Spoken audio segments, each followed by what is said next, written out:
It's unusual for a Skoda to be hotly anticipated, but in the case of the Enyaq iV, it certainly has been. That's because this car is based on the same platform as the Volkswagen ID.4, except being a Skoda, it's cheaper.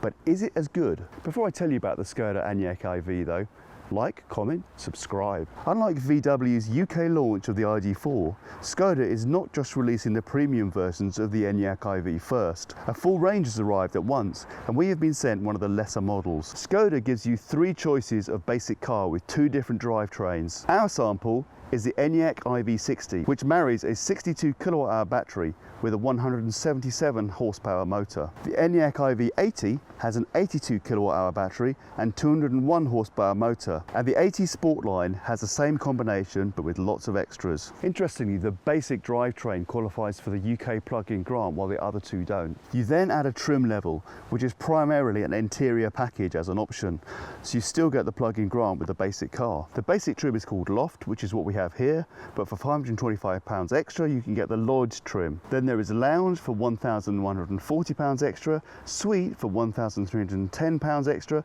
and Eco Suite for £1,570 extra. On top of this is an unbelievably complicated selection of options, which we won't go into full details here, although we will mention a few in passing as we go through the video. You can also specify a panoramic sunroof, which we don't have here, and a retractable tow bar. Unfortunately, a heat pump is also an optional extra, and an expensive one too. In fact, you could probably spend in excess of £10,000 on optional extras with this car. However, the Enyaq 80 does have a few of these as standard, and the Sportline a few more. The 60 and 80 come with 19-inch alloys, with 20-inch a free upgrade, although the 80 has fatter rears. The Sportline also has 20-inch alloys with fatter rears. Yes, there are some premium options available here too. The basic colour is blue with various metallics and pearl black available for £595. An exclusive velvet red is £975. You can really get lost in all these options, so we're pretty glad that the car we've been sent is a basic 60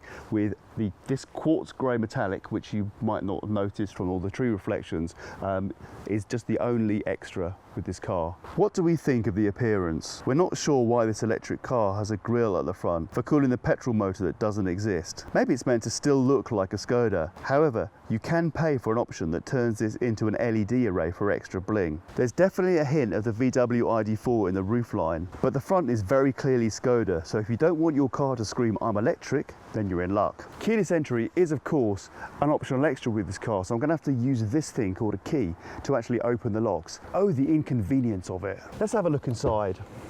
Actually, before we start talking about what's inside, let's have a look at this extra feature.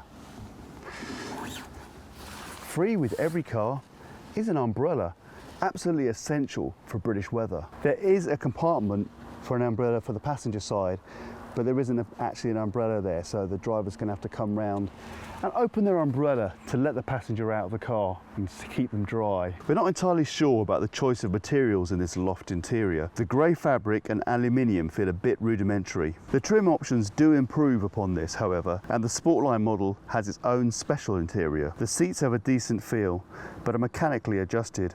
If you want electric adjustment, you need a comfort seat option, and of course that costs extra.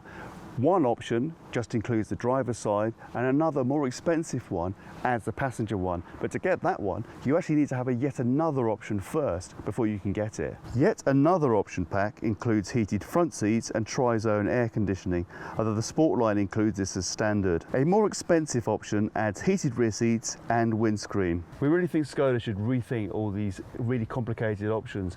However, these seats are pretty comfortable, and being in a big SUV, you get quite a lot of headroom, so if you're quite tall you'll be comfortable sitting in the passenger seat or the driver's seat of this car. So under here you'll see you can move this up as an armrest, but if you open it all the way up you get quite a sizable compartment with an extra piece, and there's a little light in there which is quite handy because it's pretty dark in there, and this is on a ratchet, so you have to pull it, so you can't push it down now, but if you pull it all the way up you can then push it back down again if you want to. That seems like a nice type. Then you have this compartment here, which is, I don't know, for a torch or maybe a large sausage. And then you've got 2 cup holders. These are a little bit cramped. We couldn't get our big Slurpee in that cup holder. So this compartment here is a perfect size, even for a large phone like this iPhone 12 Pro Max. So You'll notice it's got a couple of USB ports. It's very dark in there. However, yep, you guessed it, this isn't actually a wireless charger. That's an expensive optional extra, and in this case it's one of the convenience packages which start at a rather princely £725. Sitting in the rear of the Enyaq is where you start to realise the benefits of this car's size. There's loads of headroom, plenty of knee room as well, so 2 adults could fit really quite comfortably in the back of this car for long journeys. The middle rear seat is a bit wider than some, but you'd probably have drawn the short straw if you end up having to sit here for a long journey. However, if there are only 2 rear occupants, you can pull it down and it makes an armrest, and then if you pull this thing forward, you get a pair of cup holders, and you'll see these hooks here actually because you can install a special frame to put an iPad in the back. You get separate air vents for the 2 outer rear passengers. However, yep, you guessed it, no USB ports. Those are an optional extra, specifically in this case the £330 family package. Another optional extra is you can get tables in these seat backs, and that's part of the £475 family package plus. Either way, you get rear seat magazine holders so your kids will have somewhere to put their copies of Milan Kundera's Unbearable Lightness of Being, or whatever it is kids read these days. The 2 outer rear seats get these ISOFIX points. The front passenger seat gets ISOFIX too. One of the reasons why you buy a big SUV is boot space. Now this basic car has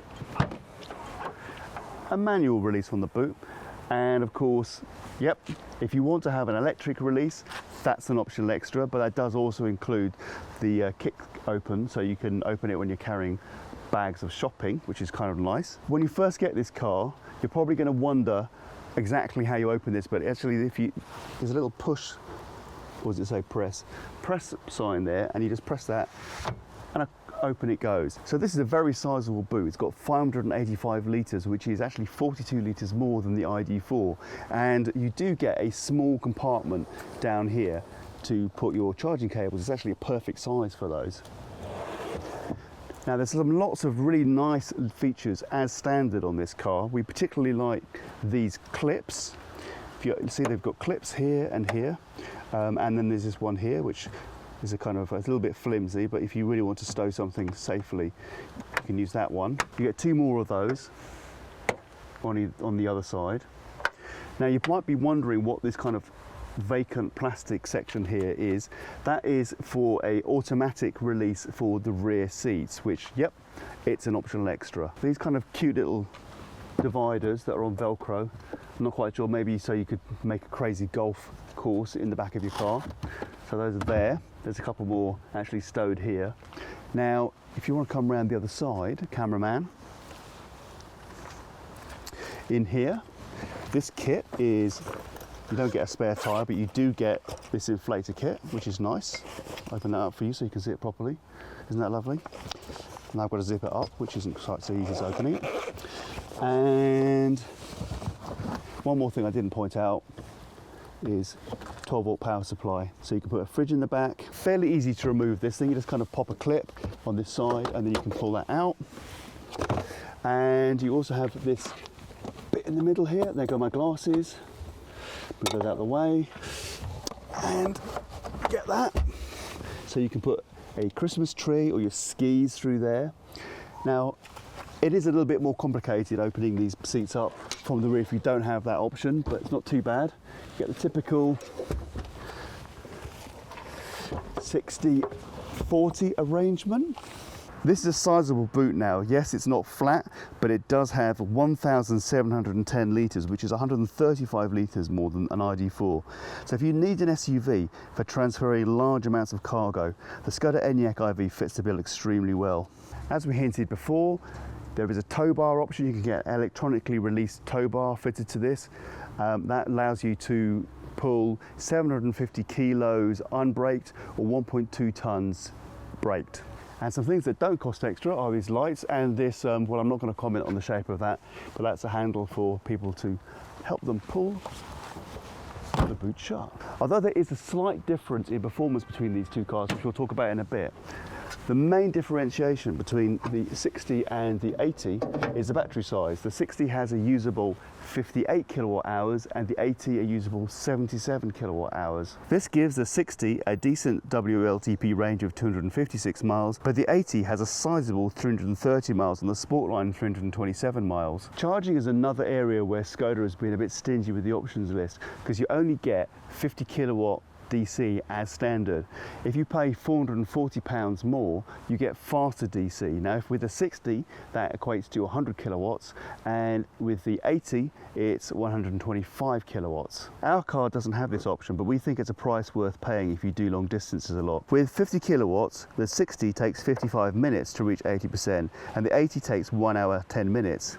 Add the fast charging though, and this drops to a much swifter 35 and 38 minutes respectively. On a 7 kilowatt AC home supply, the 60 takes 9.5 hours to hit 100%, and the 80 takes 13 hours. This is quite an efficient car though. On a 14p per kilowatt hour supply, it's 3.2p per mile for the 60 and only a little bit more for the 80. The Enyaq's controls are fairly similar to a non-EV, but with a few nods to the VW ID4. There is a start-stop button, but you can actually start up the system by just pressing the brake pedal, which is also like a Tesla. Steering wheel has sizable buttons. We quite like the way these scroll wheels work, but unless you actually power the vehicle on, the radio will come on, but you can't actually change the volume. You get the traditional stalk for windscreen wipers on the right. However, the left one, as well as doing indicators and lights, it also operates the cruise control, so there's lots of buttons on it. It's a bit fiddly, but once you get to figure out how it works, it's pretty operational. This tiny little kind of lozenge shaped thing operates the drive control: reverse, neutral, regular drive, and then if you push it back one more time, you get B mode for extra regenerative braking. Now, you do actually get a separate electric parking brake, but as you may have noticed, there's no P button on this one, so you might actually end up using that. And there you go, we're in park mode. And of course, there are a couple of spaces right there for your all-important British coins. There aren't any separate drive modes on this car, however. The dashboard display information is fairly minimal. You get, in the middle, you get the speed. On the left-hand side, you'll get stuff about whether you're driving in your lane. On the right-hand side, you will see sat-nav information, and you can see a very small display of remaining range at the bottom, just about visible though. You can get a head-up display. Of course, it's an optional extra. Luckily, one thing that isn't an optional extra is dual zone air conditioning, although tri-zone is, and you do get a few separate buttons for some functions like window demisting, rear window demisting. The majority of controls are via the central screen. We rather like this button here though, because even though the climate controls are mainly on the touchscreen, you can press this and then they appear and fill the screen, and then you can touch it again to take them away. This 13-inch screen is not actually an optional extra, which is a really nice feature, and it includes navigation, which pretty nice map screen for that, and in theory it's connected. You've got this menu here. You can see that you've got the ability to have DAB radio stations, and you can actually connect a phone via Bluetooth, CarPlay. Android Auto is supposedly represented as well. Can't see that right here. Already talks about navigation. If you go into the vehicle section, you can see some useful information. This is a data screen showing you about how well you've been driving, some status about tyre pressure, some other vehicle status. You can change things, how the mirrors work. You can add favourite charging locations. This is a charging screen. Then if we go into the assist systems, this rather attractive graphic shows you the assist systems, try and say that properly, which we'll talk about in a second when we're driving about. And then you can actually change the background, so we can go for a winter look, summer look, ocean look, or just a typical Skoda look. And you can, a few equalization controls for the sound system, going to the settings for the car itself. There's some manuals here. Already mentioned CarPlay. If you press that, you'll see, should see, yep, it's connected to my phone, so that's actually coming from my phone, which is wireless, rather nice. Don't need any cables. Some more control over the departure, etc. for this. So really quite a lot in this menu, and we think it's reasonably logically laid out as well. The Enyaq is not particularly fast by EV standards. The 60 version takes 8.4 seconds to get to 62 miles per hour, and the 80 version is only a little bit quicker. However, the Enyaq is rear-wheel drive with a motor over the rear wheels, so traction is good, the steering is light, and there's no sign of torque steer. So although this is a big car, it's actually quite pleasant to drive around town, which, let's be honest, is where most SUVs are going to spend most of their time. Being an EV, it does have that grunt off the lights, but it's much more of a laid-back cruiser than an exhilarating drive. This is more of a car that you don't notice you're driving, rather than one that engages you at every bend. As you may have noticed from our exterior shots, the tyres on this car are rather fat, and the ride on this car is more on the side of comfort than tight response. There is a sport suspension option which is available on the 60 and 80 and standard on the sport line.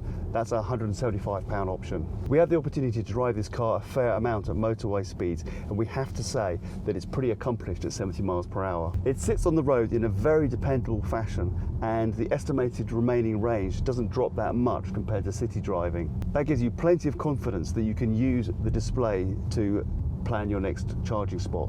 We keep pointing out how many Enyaq features come as an optional extra, and safety is no different. However, you do get a decent baseline at standard. All cars have emergency braking, lane assistance and rain sensing wipers. However, you only get rear parking sensors on the 60, no camera. You need an 80 for the front sensors and a rear camera, or spend £500. You could also get a 360 view as an option on all cars, but yep, that's not cheap either. It's £770, but of course you do get the head-up display as part of that package. You get basic cruise control with speed limiting across the range, but adaptive cruise requires one of the assisted drive packages. The basic drive assist will give you blind spot detection and traffic jam assist, so that gives you basic stop and go capability. But that will set you back £685. For £915, you get a special feature that actually detects if you've fallen asleep at the wheel and will give you a few warnings, and if you don't respond to those, it will actually bring the car to a stop automatically. I have to say, Skoda's been quite smart placing the pricing so that the basic 60 still gets the government plug-in grant. That means pricing starts at just under £32,000 with that £2,500 discount. Since everything you add on top of that is an option, you still get the discount. As we already mentioned, the other two models don't qualify for this. The 80 is just over £39,000 and the Sport line is closer to £43,000. However, it's worth noting that those prices do still come in cheaper than the ID4 Pro Performance models, which have the same drivetrain. Insurance groups are reasonable, with 23 for the 60, 26 for the 80 and 27 for the Sport line. The service interval is 24 months. You get a 3-year warranty with the first 2 years unlimited mileage, and the third one you have to keep within 60,000 miles. That's standard for a European car, but not as good as Korean ones. You can extend that warranty, but for an optional extra fee. The battery has an 8-year 100,000 mile warranty for 70% capacity, which is pretty standard. Although the 80 is better value than the equivalent ID4, we can see why Skoda sent us the 60 for this review. You get a similar level of equipment, but more range and performance than the similarly priced VW ID4 Pure. So it's a pretty good deal. It's worth noting that you can get the Kia e-Niro or the Hyundai Kona with 50 miles more range for similar money. But the Enyaq is a much bigger car, so if that's what you want, it's a really good option. Our main criticism of the Enyaq is that massive and confusing options list. Skoda is like the Ryanair of electric vehicles. You think you're going to pay one amount, but that options list means that you might end up paying a whole lot more. We have a feeling this car is going to sell very well. Because of that price, it may be just the car that some people have been looking for. If you'd been eyeing up the ID4 and wanted to save £8,000, this car could be the one for you. So does the Skoda Enyaq IV live up to its hot anticipation? Well, that extremely long options list is a bit of a mistake. But even the basic entry-level Enyaq is a capable, useful vehicle with decent range, and the price is reasonable too. It has just enough kit as standard, a spacious interior and loads of cargo capacity. The Skoda Enyaq IV takes the electric SUV that little bit closer into the mainstream. Thanks for watching, and if you enjoyed this video, please don't forget to like, comment, subscribe.